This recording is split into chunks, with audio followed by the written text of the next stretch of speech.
Hello student, हम अब chapter 5 की एक्सरसाइज 5.2 करने से पहले हमने अभी कंटिन्यूटी की है। 5.1 में कंटिन्यूस का आपको बेसिक बताया था और उसकी एक्सरसाइज कराई है। अब हम 5.2 कराने से पहले आपको डिफरेंशिएशन का थोड़ा सा बेसिक बता रही हूँ। डिफरेंशिएशन हमने 11th क्लास में भी पढ़ रखा है, तो फिर सबसे पहले उसी से रिलेट करने के लिए, क्योंकि आगे अगर हम करा देते हैं तो वो 11th वाला जो है आप थोड़ा सा भूल गए होंगे, तो पहले उसी का ही रिवीजन कराती हूँ मैं आपको। उसके बाद हम आगे +2 का स्टार्ट करेंगे। तो हमने 11th में क्या पढ़ा था, इसकी डेफिनेशन क्या होती है। देखो, अगर y is equal to F X एक फंक्शन दे रखा था हमें, तो हम क्या करते थे, फर्स्ट प्रिंसिपल से निकालते। अगर याद हो तो फर्स्ट प्रिंसिपल से निकालते थे डिफरेंशिएशन।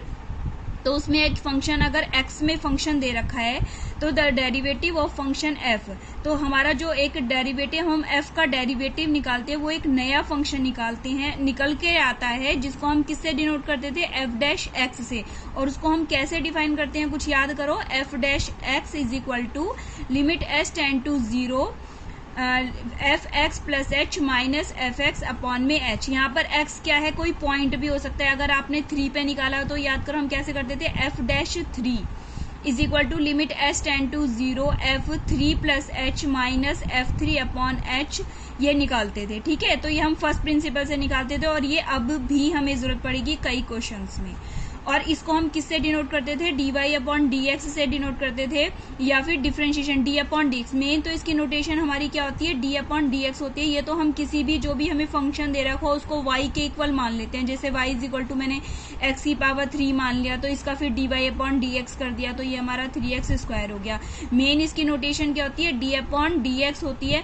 इसके अंदर जो x होता है हमारा, ये क्या होता है, इंडिपेंडेंट वेरिएबल, और y जो होता है हमारा क्या होता है, डिपेंडेंट वेरिएबल। ठीक है, तो ये मैं आपको थोड़े से रिजल्ट जो हमने पहले पढ़े थे वही बता रही हूँ, रिकैप्चुलेशन ऑफ सम रिजल्ट आपका। तो अगर हमारे पास जैसे limit x tend to a जो है, अगर x की जगह मुझे a पुट करना है, तो यहाँ पर तो देखो a है ही नहीं, इसमें वेरिएबल कुछ है ही नहीं, x की जगह ही तो मुझे a पुट करना है। तो ये जब भी ऐसे कांस्टेंट में अगर हमें कुछ पुट करना है x की जगह, तो हमारे पास x है ही नहीं, तो ये ऑब्वियस है क्या आ जाएगा, c आ जाएगा, जहां पर c क्या है, मेरा एक कांस्टेंट है।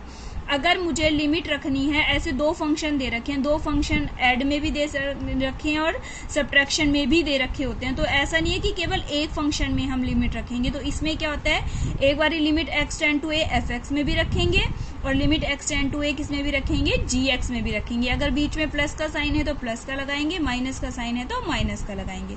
ऐसे ही अगर हमें कोई दो फंक्शन मल्टीप्लाई में दे रखे हैं और उसमें लिमिट रखना है, तो दोनों में रखनी है, यानी कि limit x tend to a function F x में भी रखनी है और फिर जी एक्स में भी रखनी है, और बीच में किसका साइन रहेगा, हमारा मल्टीप्लाई का।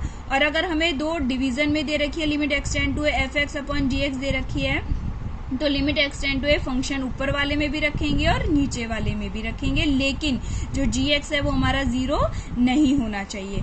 और ऐसे ही अगर हमारे पास limit x tend to a c f x दे रखा है, मान लो कि हमें 3x दे रखा है, ठीक है, और x की जगह मुझे a पुट करना है, तो c को तो यानी कि कांस्टेंट को हम बाहर निकाल लेंगे और x की जगह a पुट करेंगे, तो क्या आ जाएगा हमारा 3a।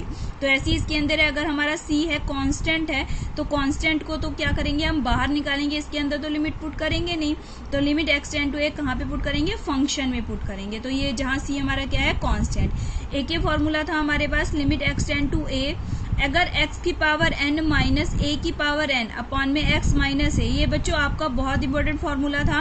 और इसकी जगह हम डायरेक्ट क्या पुट करते हैं, n a की पावर n माइनस 1, यानी कि यहाँ पर n की जो पावर है वो तो नीचे आ जाएगी, n जो है नीचे आ जाएगी, और x की पावर क्या हो जाती थी, n माइनस 1 हो जाती थी, और x की जगह हमें क्या पुट करना था, a। तो इसकी जगह डायरेक्ट हम क्या रखते थे, n a की पावर n माइनस में 1। और फॉर एग्जाम्पल देख लेते हैं, जैसे x की पावर 3 माइनस में 1 अपॉन में हमारे पास जो नीचे है वही सेम, जो ऊपर है वही नीचे होना चाहिए, यानी x माइनस 1। तो इसकी जगह हम डायरेक्ट क्या कर देंगे, 3x का स्क्वायर। लिमिट क्या है हमारी, अगर लिमिट x टेंड टू यहाँ पे 2 दे देता है, तो 3 इंटू 2 की पावर 2 आ जाएगी। ठीक है, यहाँ पे इसकी जगह देखो, इसकी जगह मैंने क्या रख दिया, 3x की पावर 2 रख दिया। अगर यहाँ पे लिमिट x टेंड टू 2 दे रखी है, तो x की जगह मैंने क्या पुट कर दिया, 2 पुट कर दिया। अच्छा, अब हमें ये दे रखा था लिमिट x टेंड टू 0, अगर लिमिट x टेंड टू 0 है तो साइन x अपॉन x की वैल्यू कितनी होती थी, 1 होती थी। इसी तरीके से limit x tend to 0 tan x upon x की लिमिट कितनी होती थी हमारी, डायरेक्ट हम क्या रखते थे इसमें, 1। अगर डी अपॉन डी एक्स यानी एक्स की पावर n है तो क्या होता था इसका मेथड, पहले n को नीचे लेकर आते थे, फिर n जो भी पावर है वो तो पहले मल्टीप्लाई में आ जाएगी, फिर x की पावर में से जितनी भी पावर है एक सब्ट्रैक्ट करते थे, यानी n x की पावर n माइनस में 1। अच्छा, अगर आपको ऐसे आ जाता था कि a x प्लस b की पावर क्या आ गई, हमारी n आ गई, तो प्रोसीजर वही, सबसे पहले तो हम पावर को नीचे लाएंगे, तो n a x plus b की पावर कितनी हो रही थी हमारी n माइनस 1। फिर डिफरेंशिएशन किसका करते थे, अंदर वाले का करने के लिए देखो कांस्टेंट है, कांस्टेंट तो ऐसे ही रह जाएगा, और x का क्या हो जाएगा हमारा 1 हो जाएगा, और b का क्या हो जाएगा हमारा 0। तो क्या आएगा इसका answer, n a x plus b की पावर n माइनस 1 मल्टीप्लाई में डिफरेंशिएशन ऑफ दिस, और इसमें क्या करेंगे, a कांस्टेंट, x का 1 और b का क्या हो जाता है कांस्टेंट का 0। अच्छा, साइन x का डिफरेंशिएशन कितना होता था हमारा, cos x का differentiation minus sine x, tan x का क्या होता है sec स्क्वायर x। अच्छा, cot x का क्या होता है, जो माइनस का कोसिकेंट स्क्वायर x। तो क्या बताया था, जहां c जहां पे भी c वाले आएंगे तो सब में माइनस, यानी cos x का minus sine x, cot x का माइनस कोसिकेंट स्क्वायर x, और ऐसे अगर कोसिकेंट x का आएगा तो माइनस ही कोसिकेंट x cot x, यानी c वालों में सब में माइनस। और अगर sec x आएगा तो क्या आता था, sec x और tan x। ये सारा हमने 11th में पढ़ रखा है, ये मैंने सिर्फ एक बार रिवीजन दिया है आपको। अच्छा, अब हमारा क्या था, जैसे कांस्टेंट है, किसी भी कांस्टेंट का डिफरेंशिएशन क्या होता है हमारा 0 होता है, ठीक है। और अगर हमारे पास वैसे ही अगर हमारे पास 5x है तो 5x का डिफरेंशिएशन 5 को तो एज इट इज रख देंगे, और x का क्या डिफरेंशिएशन हो जाएगा 1। ऐसे अगर 6x स्क्वायर है हमारा तो 6 को तो एज इट इज रख देंगे, इसका डिफरेंशिएशन क्या होता है, ये पावर नीचे लाएंगे, और x की पावर 2 माइनस 1 यानी कि 1, यानी क्या आ जाएगा 12x। अगर कांस्टेंट अकेला होता है यानी कि 5 है अकेला, इसका डिफरेंशिएशन तो क्या होएगा हमारा 0।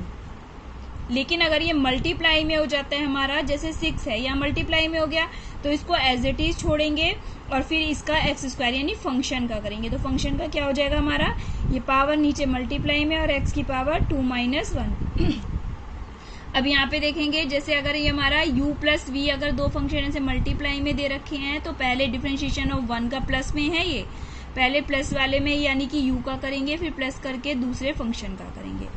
ऐसे अगर माइनस में दे रखा है तो पहले फर्स्ट फंक्शन का करेंगे और फिर माइनस करके दूसरे फंक्शन का करेंगे। अच्छा, हमारा प्रोडक्ट रूल क्या होता था, याद है प्रोडक्ट रूल कैसे करते थे, जैसे अगर कोई भी दो हमें फंक्शंस दे रखे हैं, प्रोडक्ट में दे रखे हैं, तो क्या करते थे, पहले फंक्शन को एज इट इज, दूसरे फंक्शन का डिफरेंशिएशन, जब भी प्रोडक्ट में दे रखे हो। ध्यान रखेंगे, प्रोडक्ट रूल है हमारा, पहले फंक्शन को एज इट इज, दूसरे फंक्शन का डिफरेंशिएशन, प्लस अब दूसरे फंक्शन को एज इट इज और पहले फंक्शन का डिफरेंशिएशन, ये प्रोडक्ट रूल होता था।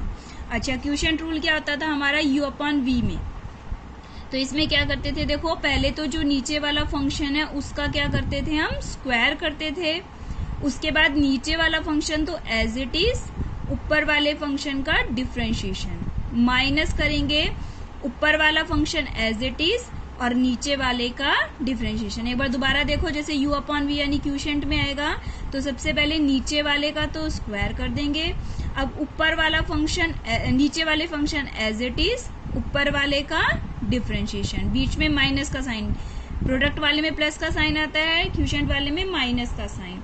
अब ऊपर वाला एज इट इज और नीचे वाले का डिफरेंशिएशन। अच्छा, अब ये मेन अब आपका स्टार्ट होता है जो आपकी एक्सरसाइज में बहुत काम आएगा। देखो 5.2 इस पर बेस है, derivative of function of a function, यानी कि फंक्शन के अंदर एक और फंक्शन दे रखा है, ठीक है, किसका डेरिवेटिव निकालना है, फंक्शन। अभी तक तो हमें सिंपल फंक्शन दे रखे थे, साइन एक्स का निकालो, कॉस एक्स का निकालो, या साइन ए एक्स प्लस बी का निकालो, लेकिन अब की बार क्या दे रखे हैं हमें, derivative function of a function, यानी एक फंक्शन का निकालना है, और वो भी जो गिवन फंक्शन वो भी किसी और दूसरे का फंक्शन है। तो यानी इसको हम किस रूल से निकालते हैं, देखो चेन रूल बोलते हैं इसको। कैसे, देखो अगर हमारे पास y एक फंक्शन है, किसका फंक्शन है, u का फंक्शन है, y is a function of u and u is a function of x। देखो y तो किसका फंक्शन हो गया, u का, और फिर u किसका फंक्शन हो गया, x का।